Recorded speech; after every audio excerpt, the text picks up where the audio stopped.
Between Baker Mayfield and Sam Darnold, we may have to revisit the 2018 quarterback I class. still think the Vikings are going to be okay with Darnold. And maybe this is just pure copium, hopium, whatever you want to call it. There's still something there. I know there is. And this is the best opportunity I think Darnold's ever going to have in his career. Like, this is obviously the last stop on the train. But You think? Boy, that layer throw that he had early in the game, I was like, oh, here I go again. Minnesota's got a good offensive line. They got one of the best game plan people and game callers in the NFL. They got two really good receivers, one guy being one of the best in the NFL. I think they got a dynamic back.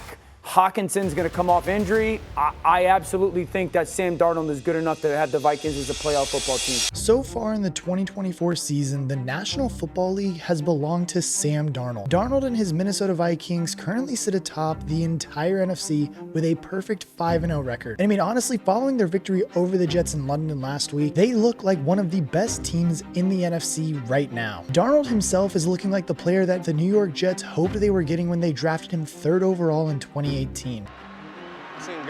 Since then, it's been a remarkable journey and one that looks to have run its course several times already and been a complete roller coaster ride of a career. This is the story of how the worst quarterback in football became a superstar. Are you looking for a new book this football season? BetUS is the answer. They have the fastest and easiest payouts in the industry, along with 24/7 personalized service, 365 days a year. Not only that, but they have live wagering on all major games, so if you see something mid-game and want to make a wager on it, you can. And the best part is you get 10% back on your net losses twice a year. And now look, you guys knew I had to come through with you guys for a promo code, so make sure that you guys are using code YouTube150 for a nice 150% deposit bonus on up to $2,000. That's right, we were doing 125%, but we said screw that, we're giving you guys 150% instead. Again, that is promo code YouTube150 for a 150% deposit bonus on up to $2,000. Again, thank you to BetUS for sponsoring today's video, but for now, let's hop back into it. Darnold's 2024 campaign is a far cry from his last time as the New York Jets quarterback, where he seriously struggled during his 3 seasons at MetLife Stadium, having an overall record of 13-25 as a starter. His 2020 season in particular was a disaster for both him and the team, as he threw for more interceptions than touchdowns, and the team limped to a 2-14 record, the 2nd worst in the league that year. That earned the Jets the 2nd overall pick and an opportunity to move on from Darnold, which they took with both hands, drafting Zach Wilson and shipping off Darnold to Carolina for a few draft picks. Darnold didn't find much things easier in Carolina, recording his worst passer rating yet of 71.9 in 2021, marking him as one of the very worst starting quarterbacks in all of football. As a result, the Panthers went looking for his replacement, acquiring Baker Mayfield from the Browns in the offseason. After Mayfield failed to perform either, Darnold got his job back for the rest of the 2022 season, where he actually played to league average level. But the Panthers, like pretty much everybody else in the entire league, had written off Sam Darnold as an NFL player at the time, and because of that made a big move up the draft board to get their new quarterback Bryce Young. This left Darnold as a free agent at the end of the year, and honestly a lot of people thought that his time as a starting quarterback in the league was done. He spent all of last season as a backup to Brock Purdy in San Francisco, apart from being given the start in week 18 against the Rams, with the team not having much to play for at the time. However, the Niners didn't renew his contract at the end of last season, leaving him once again on the lookout for one more opportunity in this league. And I mean, really just after 6 horrible seasons and 3 different teams he had played on now, it really looked like Sam Darnold was going to be a career backup and his career was done from there. That is, until the Minnesota Vikings came calling. At the end of the 2023 season, the Vikings veteran quarterback Kirk Cousins chose to move on after 6 seasons that saw him usually play pretty well, but the Vikings had little to show for it with just 1 playoff win in that time. After Cousins went down injured in the 2023 season, the Vikings lost 6 of their last 7 games, putting them in position to draft a new quarterback with the number 10 overall pick. Unsurprisingly, they did just that, picking last year's national champion quarterback JJ McCarthy out of Michigan, and tipped by many to be the starter coming into this year. The team also in the offseason though gave Sam Darnold a 1-year $10 million prove-it contract, and the 1-year deal was an ideal situation for both parties, as Darnold was going to be a capable bridge quarterback until McCarthy was ready. And the Vikings' loaded offense gave Darnold the best opportunity to show what he could do in an attempt to earn a starting job with another other team in the NFL. And any chance of quarterback controversy was completely extinguished during the summer as McCarthy suffered a torn meniscus, leaving Darnold's path to the starting gig completely clear going into week 1. And I mean, as we all know, so far in this season, he has just had a complete revelation in his career, and the Vikings look insane right now. He's leading the team to a perfect 5-0 start, as well as helping the team to impressive victories over the Niners, Texans, and divisional rivals, the Green Bay Packers. And look, I know it is early to be talking about this in the season, but I mean, at this stage, 5 games into the season, this dude has a legit conversation to be the MVP this year. But how? How did this New York Jets draft bust, who looked like he was on his way to riding benches across the league, end up playing this well? And to try to explain this, we need to talk about Kevin O'Connell. O'Connell is now in his 3rd year as the Vikings head coach,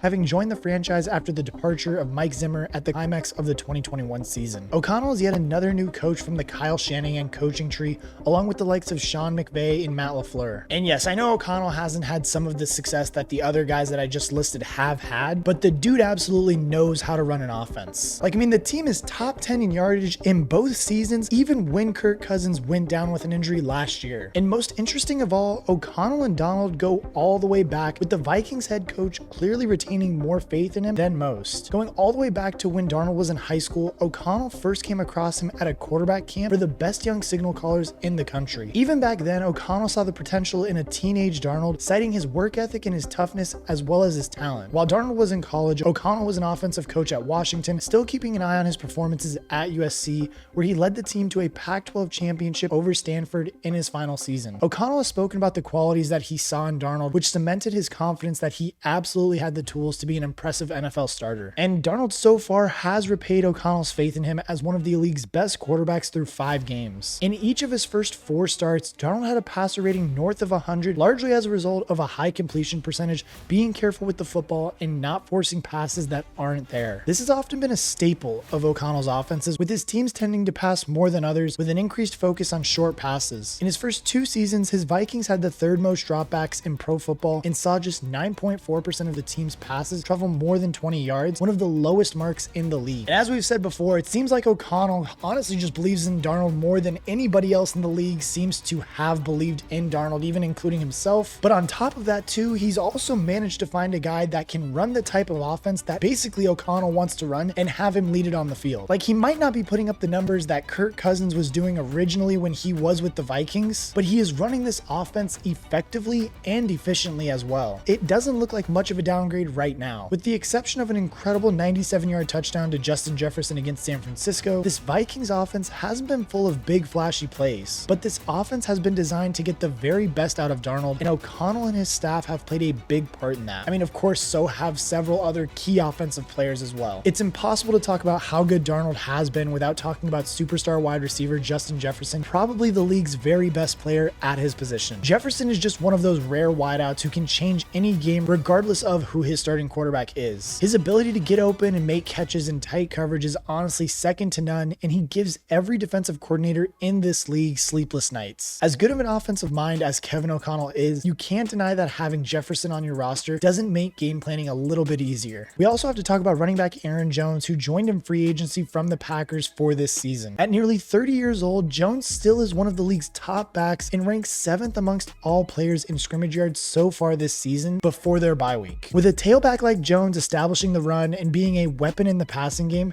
this offense is well equipped in those short yardage situations. Add in an offensive line that's played its part in this start, and we have a Vikings offense that ranks 6th in scoring and leads the NFL's strongest division. And while Darnold might not continue to put up these impressive numbers and just performances that he's put together this season, there is no doubt that he looks like a completely different quarterback than the one that played for the New York Jets right now. And honestly, I think that's one of the biggest lessons that really everybody has learned so far this NFL season, with just multiple examples of this about what I'm going to say across the entire league. It's that, well, coaching matters. And honestly, that maybe, just maybe, and that some of the quarterbacks that we have written off have become victim to just the situation that they were in. I mean, let's look at another member of the quarterback room of the Panthers in 2022, Baker Mayfield. Mayfield was drafted 1st overall, 2 spots above Darnold in 2018, but 4 years later, both men had been traded away by the teams that drafted them and were now battling each other for their NFL lives. In his time as a starter in Carolina, Mayfield went 1-5, threw 6 touchdowns and 6 interceptions, and had a passer rating of just 74.4, which was one of the poorest lowest marks in the league. Mayfield would spend the final 4 games of that season playing for the Rams and did look slightly better, but he was back on the market at the end of that season, hoping to find a big break to get his career back on track. And as we all know, he certainly found it. Mayfield went to Tampa Bay that offseason with the somewhat daunting task of following in the footsteps of a guy named Tom Brady, but very quickly the Buccaneers found out that he was up to the task, and he had an excellent season, passing for over 4,000 yards, 28 touchdowns, and making the first Pro Bowl of his career. Under head coach Todd Bowles and offensive coordinator Dave Canales, Mayfield had arguably the best season of his career, better than his 2020 season where he led the Cleveland Browns to an 11-5 record. He even won a playoff game in Tampa Bay last year and was rewarded with a 3-year, $100 million contract with half of that guaranteed. And so far this season, he has been even better with a passer rating of 112.2, throwing 11 touchdowns and just 2 picks along the way before week 6. Most interesting though, and honestly the funniest thing about this, is that he's playing better than the guy that replaced him in Cleveland, who might be the worst quarterback in the NFL right now, in Deshaun Watson. Like, Watson was named basically the savior of the Cleveland Browns when they did trade for him. He got the giant contract that was all fully guaranteed, which I still don't understand why they did that to this day, but now he honestly looks like one of the possible worst quarterbacks of all time in the NFL. Yet the man that he replaced is now tearing up the league in Tampa Bay, showing the value of being in a situation with a good head coach who trusts you and is capable of getting the best out of you. And like, I mean, straight up look, like having 2 of the best quarterbacks right now in the NFL, sorry, I shouldn't say best, but having 2 of the top 10, top 15 quarterbacks in the league right now that were once on your roster at the same time as a Carolina Panther fan just has to sting. Like, you had Darnold and Baker Mayfield and still couldn't manage to win games with either one of them. Now they're both probably going to make the playoffs this year, which is absolutely crazy to think about. And I mean, even as we continue to ask questions about Bryce Young and whether or not he's the franchise quarterback for that team, it's impossible to ignore what has happened to both Mayfield and Darnold since leaving Carolina. I mean, arguably, I think one of the biggest surprises in just a quarterback redemption arc is the one of the Seattle Seahawks quarterback is Geno Smith. Smith, like Darnold, was a Jets quarterback who never worked out in New York and was benched after an 11-18 record across 2 years where he was one of the league's worst passers. After that, Smith was almost forgotten, making just 2 starts in 6 seasons between 2015 and 2020 before starting 4 games for the Seahawks, replacing the injured Russell Wilson in 2021. This was enough to convince Pete Carroll to give him the full-time gig in 2022, and he was a revelation that year, throwing for over 4,200 yards and 30 touchdowns, deservedly earning him the Comeback Player of the Year award and a $75 million 3-year deal. And honestly, almost no one saw this coming, but it shows the value of understanding a quarterback's strengths and how to best utilize them. Smith isn't an elite quarterback, but he's been a very good one in the last 3 seasons, and it raises some really interesting questions, just like how good could he have been in those 6 years where he barely had played, and how many people wrote off Smith too early after 4 years